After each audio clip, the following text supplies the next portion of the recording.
ഒരു ദിവസം ദൈവം സ്വർഗത്തിലേക്കൊരു വിസിറ്റ് നടത്തി. അവിടെ ചെന്നപ്പോൾ അവിടെ വലിയ തിരക്കാണ്. ഉടനെ പത്രോസിനെ വിളിപ്പിച്ചു. പത്രോസിൻ്റെ കയ്യിലാണല്ലോ സ്വർഗത്തിൻ്റെ താക്കോല്. ദൈവം പറഞ്ഞു, കൽപ്പനകളൊന്ന് വായിച്ചേ. ആദ്യത്തെ കൽപ്പന വായിച്ചു. ഒന്നാമത്തെ പ്രമാണം ലംഘിച്ചവരൊക്കെ പുറത്തു പോകും. പകുതി പേര് പുറത്തായി. രണ്ടാമത്തെ കഴിഞ്ഞപ്പോൾ കുറച്ച് പേര് കൂടി പോയി. ഏഴാമത്തെ കൽപ്പന വായിച്ചു കഴിഞ്ഞപ്പോഴേക്കും പിന്നെ സ്വർഗത്തിൽ ഒറ്റ കുഞ്ഞില്ല. ഒരു പാവം പിടിച്ച സന്യാസി മാത്രം. ജീവിതത്തിൽ അത്ര കഷ്ടപ്പെട്ട് സഹിച്ച് ഒക്കെ ജീവിച്ച ഒരു സന്യാസി മാത്രമേ സ്വർഗത്തിലുള്ളൂ. കുറച്ച് ദിവസം കഴിഞ്ഞപ്പോൾ ദൈവത്തിന് ബോറടിക്കാൻ തുടങ്ങി. ആരും ഇല്ലാത്ത സ്വർഗം ഭയങ്കര ബോറാണ്.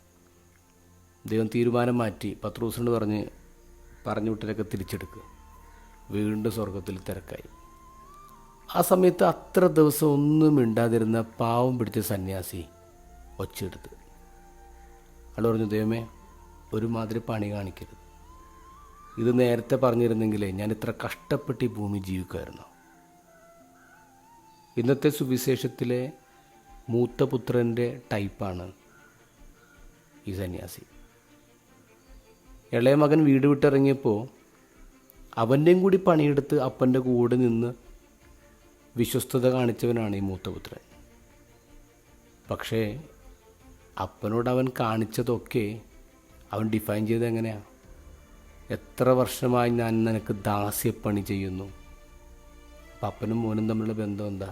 ഉടമസ്ഥരും അടിമയും തമ്മിലുള്ള ബന്ധമായിട്ടാണ് കണ്ടേ. അപ്പം ഇത്ര നാളവൻ കൂടെ നിന്നത് ഇഷ്ടത്തോടെയല്ല, കഷ്ടത്തോടു കൂടിയാണ്. നമ്മൾ ജീവിതത്തിൽ നന്മകൾ ചെയ്യുന്നത്, കൽപ്പനകൾ പാലിക്കുന്നത് കഷ്ടപ്പെട്ടാണോ?